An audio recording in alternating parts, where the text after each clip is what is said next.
10 വർഷമായിട്ട് ഇന്ത്യക്ക് വിദേശ രാജ്യങ്ങൾ, പ്രത്യേകിച്ചും മറ്റ് രാജ്യങ്ങളുമായിട്ടുള്ള ബന്ധത്തിലുണ്ടായ മാറ്റങ്ങൾ എന്തൊക്കെയാണെന്ന് താങ്കൾക്ക് എങ്ങനെ പറയാൻ സാധിക്കും? അല്ല, ആ മാറ്റത്തെക്കുറിച്ച് പറയുമ്പം അതിന് പല ഡയമെൻഷൻസ് ഉണ്ട്. ഒന്ന്, ഇന്ത്യയുടെ റിലേഷൻ കൺട്രി ടു കൺട്രി, ഒരു രാജ്യം എന്നുള്ള നിലയിൽ മറ്റ് രാജ്യങ്ങളുമായിട്ടുള്ള ബന്ധം, ഇന്ത്യയുടെ ഗ്ലോബൽ ട്രേഡിൽ ഉള്ള വ്യത്യാസം, അതോടൊപ്പം ഇന്ത്യൻ പൗരന്മാർ വിദേശത്ത് പോകുമ്പോൾ അവർക്ക് കിട്ടുന്ന അംഗീകാരം. വിദേശത്ത് ജോലി ചെയ്യുന്ന ആൾക്കാരുണ്ട്, ടൂറിസ്റ്റായിട്ട് ട്രാവൽ ചെയ്യുന്ന ആൾക്കാരുണ്ട്. ഈ 3 ലെവലിൽ ഇന്ത്യയുടെ ശബ്ദം വളരെ വളരെ പ്രധാനപ്പെട്ട ഒരു ശബ്ദമായിട്ട് ഇന്ന് ഗ്ലോബൽ സിനാരിയോയിൽ മാറിക്കൊണ്ടിരിക്കുകയാണ്, അല്ലെങ്കിൽ മാറിയിരിക്കുകയാണ്. ഇന്ത്യ എന്ത് അഭിപ്രായം പറയുന്നു, ഇന്ത്യ എന്ത് സ്റ്റാൻഡ് എടുക്കുന്നു, ഇത് ലോകം ഉറ്റുനോക്കിക്കൊണ്ടിരിക്കുന്ന ഒരു കാലഘട്ടത്തിലാണ്. ഇപ്പോൾ റഷ്യ യുക്രൈൻ വാർ നടന്നപ്പോൾ 2 പേരോടും സംസാരിക്കാൻ കഴിയുന്ന ഒരേ ഒരു ലീഡർ നരേന്ദ്രമോദിയായിരുന്നു, പ്രൈം മിനിസ്റ്റർ. ഇപ്പോഴും ഇറാൻ ഇസ്രായേൽ കോൺഫ്ലിക്റ്റ് നടക്കുമ്പോൾ ഇന്ത്യ 2 രാജ്യങ്ങളുടെയും വിദേശകാര്യമന്ത്രിമാരുമായിട്ട് ഡോക്ടർ ജയശങ്കർ സംസാരിച്ചു, ഇന്നും സംസാരിച്ചു. ഇന്ന് ഇറാൻ ഫോറിൻ മിനിസ്റ്ററുമായിട്ട് ഡോക്ടർ ജയശങ്കർ സംസാരിച്ചു. അപ്പോൾ ഇന്ത്യയുടെ സ്റ്റാൻഡിനെ വളരെ കൂടുതൽ ലോകരാജ്യങ്ങൾ അംഗീകരിക്കുന്ന ഒരു നിലയിലാണ്. പിന്നെയൊന്ന്, ഇന്ത്യ ഗ്ലോബൽ സൗത്തിൻ്റെ ലീഡറാണിപ്പോൾ. ആ ഗ്ലോബൽ സൗത്തിൻ്റെ ലീഡർ എന്നുള്ള നിലയിൽ ഒരു വലിയ അംഗീകാരമാണ് ഇന്ത്യ കൈവരിച്ചിരിക്കുന്നത്. ആഫ്രിക്കൻ യൂണിയന് G20 അംഗത്വം നൽകുന്നത് ഇന്ത്യ G20 ചെയർ ആയിരുന്ന കാലഘട്ടത്തിലാണ്. അപ്പോൾ അങ്ങനെയുള്ള ഇതിൻ്റെ എല്ലാം ആകത്തുക എന്ന് പറഞ്ഞു കഴിഞ്ഞാൽ ഇന്ത്യൻ പൗരന്മാർക്ക് ഏറ്റവും സുഖകരമായിട്ട് ജീവിക്കാൻ കഴിയുന്ന സാഹചര്യം ഒരുക്കാൻ വേണ്ടിയിട്ടുള്ളതാണ് ഇന്ത്യയുടെ വിദേശ നയം. നമ്മളെപ്പോഴും പറയുന്നത് India's foreign policy is directed by the India's domestic situations, അല്ലെങ്കിൽ ഡൊമസ്റ്റിക് നീഡ്സ്.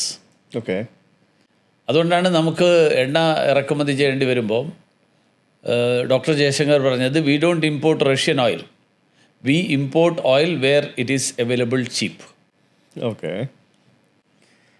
അതിനേക്കാൾ വില കുറഞ്ഞിട്ട് വേറെ എവിടെയും കിട്ടുമെങ്കിൽ നമ്മൾ അവിടെ നിന്ന് എടുക്കും. കാരണം ഇന്ത്യയിലെ 140 കോടി ജനങ്ങളുടെ എനർജി സെക്യൂരിറ്റി ഫുൾഫിൽ ചെയ്യാനുള്ള ഉത്തരവാദിത്തമാണ് ഗവൺമെൻറ് ഓഫ് ഇന്ത്യയുടെ. അപ്പോൾ ആ എനർജി സെക്യൂരിറ്റി ഫുൾഫിൽ ചെയ്യാൻ വേണ്ടിയിട്ട് എവിടെ നിന്നാണോ ഓയിൽ അവൈലബിൾ നമ്മൾ അവിടെ നിന്ന് എടുക്കും. വെനിസ്വേലയിൽ കിട്ടുമെങ്കിൽ അവിടെ നിന്ന് എടുക്കും, ഇറാനിൽ കിട്ടുമെങ്കിൽ അവിടെ നിന്ന് എടുക്കും, റഷ്യയിൽ കിട്ടുമെങ്കിൽ അവിടെ നിന്ന് എടുക്കും, മിഡിൽ ഈസ്റ്റിൽ കിട്ടുമെങ്കിൽ അവിടെ നിന്ന് എടുക്കും. അപ്പോൾ ഇതാണ് ഇന്ത്യയുടെ പോളിസി. അപ്പോൾ ഇന്ത്യ ആ ഒരു എഫർട്ടിൽ കഴിഞ്ഞ 10 വർഷക്കാലം കൊണ്ട് prime minister Narendra Modi has made, അല്ലെങ്കിൽ പ്രധാനമന്ത്രി നരേന്ദ്രമോദിജി ഇന്ത്യക്കാരുടെ ജീവിതം സുഖകരമാക്കാൻ, സുരക്ഷിതമാക്കാൻ മാത്രമല്ല, ഇന്നിപ്പോൾ ഇമ്മീഡിയറ്റായിട്ട് ഇന്ത്യക്കാർ എവിടെയെങ്കിലും ഒരു പ്രശ്നം ഉണ്ടാകുമ്പോൾ ആൾക്കാർ ഉടനെ ചർച്ച വരുന്നത് നമ്മുടെ ആൾക്കാർക്ക് തിരിച്ചു വരാനുള്ള വഴി ഉണ്ടാവുമെന്നാണ്. പണ്ട് ആരും ഇത് ചർച്ച ചെയ്യാറില്ല, അവിടെ പെട്ടാൽ പെട്ടു എന്ന് മാത്രമേ ഉള്ളൂ. ഇപ്പം ചർച്ച ചെയ്യുന്നു എന്ന് പറഞ്ഞാൽ അതിനർത്ഥം എന്താ വെച്ചാൽ അവർക്ക് ഈ ഗവൺമെൻറ്റിൽ അങ്ങനെ ഒരു പ്രതീക്ഷയും വിശ്വാസവും ഉണ്ട് എന്നാണ് അതിൻ്റെ അർത്ഥം. ഇന്ത്യക്കാരൻ്റെ സുരക്ഷിതത്വം ഉറപ്പുവരുത്താൻ കഴിയുന്ന ഒരു ഗവൺമെൻറ്റാണ് ഇപ്പോൾ ഭരിക്കുന്നത്. അതുകൊണ്ടാണ് പ്രധാനമന്ത്രി പറഞ്ഞത്, Indians will be safe and secure wherever they are. അത് ഉറപ്പുവരുത്താൻ പ്രധാനമന്ത്രി നരേന്ദ്രമോദിജിയുടെ നേതൃത്വത്തിന് കഴിഞ്ഞു. പിന്നെ അതിൻ്റെ ഒരു ഡീറ്റെയിൽസിലേക്ക് പോയി കഴിഞ്ഞാൽ, ലോകത്തിലെ ജനാധിപത്യ രാജ്യങ്ങളിൽ തുടർച്ചയായി 3ാമത്തെ തവണ ഭരിക്കുന്ന ഒരേയൊരു പ്രധാനമന്ത്രിയാണ് Narendra Modi. Major democracies, US, UK, France, Germany, Japan, Australia, ഇതൊക്കെ എടുത്തു നോക്കിയാൽ 3 തവണ തുടർച്ചയായിട്ട് തിരഞ്ഞെടുക്കപ്പെട്ടിട്ടുള്ള ഒരു പ്രസിഡൻറ്റോ പ്രധാനമന്ത്രിയോ ഭരണത്തലവനോ ഇല്ല. അതൊരു ജനാധിപത്യ ലോകത്ത് അത് നരേന്ദ്രമോദിജിക്ക് നൽകുന്ന അംഗീകാരം വളരെ വലിയൊരു അംഗീകാരമാണ്. അതുകൊണ്ട് പല രാജ്യങ്ങളും ഇന്ത്യയിൽ നരേന്ദ്രമോദി അവലംബിക്കുന്ന ആഭ്യന്തര നയങ്ങൾ, ജനങ്ങളുടെ ക്ഷേമത്തിന് വേണ്ടി 80 കോടി ജനങ്ങൾക്ക് ഭക്ഷണം നൽകാനുള്ള തീരുമാനം, എല്ലാവർക്കും ഇൻഷുറൻസ്, ഹെൽത്ത് ഇൻഷുറൻസ്, അങ്ങനെയുള്ള മുഴുവൻ കാര്യങ്ങളും അവരും അഡോപ്റ്റ് ചെയ്തുകൊണ്ടിരിക്കുകയാണ്. അതുകൊണ്ട് നമ്മൾ ലോകത്ത് ഉയർത്തിയിരിക്കുന്ന മുദ്രാവാക്യം തന്നെ ഡെമോക്രസി ക്യാൻ ഡെലിവർ. ജനാധിപത്യത്തിന് ജനങ്ങൾക്ക് അവരുടെ ആവശ്യങ്ങൾ നിറവേറ്റാൻ കഴിയും.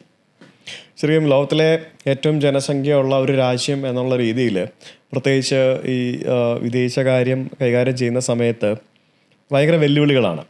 പ്രത്യേകിച്ചും താങ്കൾ എനിക്ക് തോന്നുന്നു ധാരാളം ഇവാക്യുവേഷൻ പദ്ധതികൾക്ക് നേതൃത്വം നൽകിയിട്ടുണ്ട്. കോവിഡ് മാത്രമല്ല, കോവിഡിൻ്റെ സമയത്തും അതിന് മുൻപും അത് കഴിഞ്ഞുമൊക്കെ പല പല ഇവാക്യുവേഷൻ സിറ്റുവേഷൻസ് ഡീൽ ചെയ്യേണ്ടി വന്നിട്ടുണ്ട്.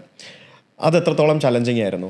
തീർച്ചയായിട്ടും ഈ ഇവാക്യുവേഷൻസ് ഞാൻ മന്ത്രിയായിരുന്ന സമയത്താണ് നമ്മുടെ ഈ കോവിഡിൻ്റെ ഇവാക്യുവേഷൻ, താങ്കൾ തുടക്കത്തിൽ സൂചിപ്പിച്ച ഇവാക്യുവേഷൻ. കാരണം കോവിഡ് വന്നപ്പോൾ എന്താണ് പരിഹാരം എന്നുള്ളത് പോലും അറിയില്ലായിരുന്നു.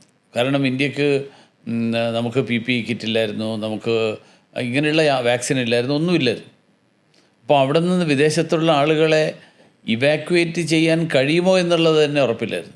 പല രാജ്യങ്ങളിൽ സ്റ്റക്കായിട്ടുള്ള ആൾക്കാർ എത്ര ദിവസം അവിടെ ഇരിക്കേണ്ടി വരും എന്ന് തന്നെ അറിയില്ലായിരുന്നു. താങ്കൾക്ക് നേരിട്ട് അറിയാം, 3 മാസം അവിടെ ഇരിക്കുന്നു എന്ന് പറഞ്ഞു.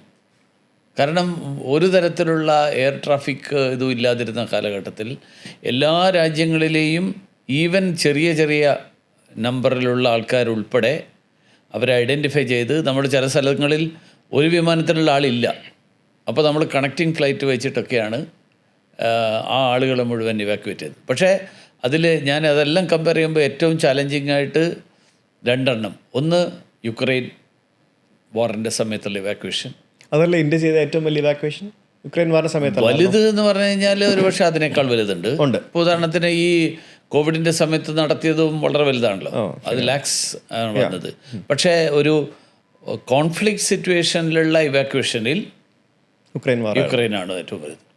അതും സ്റ്റുഡൻസ്. മോസ്കോയിൽ നിന്ന് കണ്ണൂരിലേക്ക് വരെ ഡയറക്റ്റ് വിമാനം വന്നിറങ്ങിയതാണ്. ഈവൻ നമ്മൾ അന്ന് യുക്രൈൻ്റെ ഈസ്റ്റേൺ ബോർഡറിൽ നിന്ന് വെസ്റ്റേൺ ബോർഡർ വരെ ബൈ റോഡ് 12 മണിക്കൂർ ട്രാവൽ ചെയ്ത് സ്റ്റുഡൻസിനെ ആ സമയത്തൊരു ഒരു ഒരു ഒരു എന്താ വെടിനിർത്തലടക്കം 2 രാജ്യങ്ങളും അംഗീകരിച്ചുകൊണ്ട് എത്തിച്ചു എന്നുള്ളത് ഒരു വലിയൊരു ഇതായിട്ടാണ് ഞാൻ. അതിൻ്റെ ഒരു പവർ തന്നെയാണ് തീർച്ചയായിട്ടും. അത് കാരണം 2 കൂട്ടർ തമ്മിൽ യുദ്ധമാണ്, പക്ഷെ അവർ 2 പേരും ഞങ്ങൾക്ക് ഇന്ത്യക്കാർക്ക് വേണ്ടിയിട്ട് അവർ യുദ്ധം നിർത്തിവെച്ചു.